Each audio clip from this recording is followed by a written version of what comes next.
the no-growth people. But I'd add as a corollary to that, you have to get population under control as well, because if you look at it in sheer economic terms, how can you sustain increases in per capita income at a time when you have rising population without rising economic growth? Whereas if you have a declining population, which is what I would aim for, then of course even a stable economic growth situation will give you increases in per capita income. So that's where I stand on that. Do you have a sense of what the carrying capacity of Britain is, or of the world as a whole? Or? Well, Britain, I'd put it at 10 or 15 million.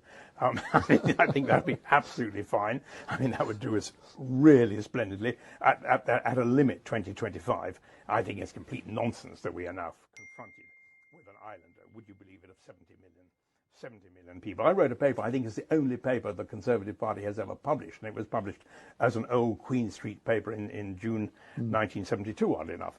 And it was called Britain Needs a Population Policy.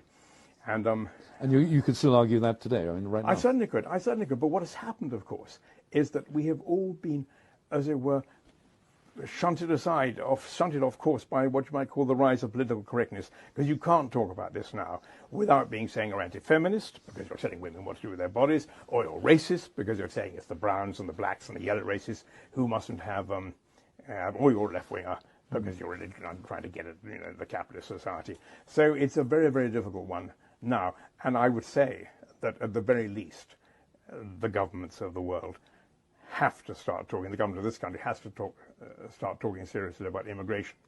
Because if you look at the rise in Britain's population now, you will see that, as it were, there is a really serious differential in the fertility of the immigrant population to the fertility of what you might call the indigenous population.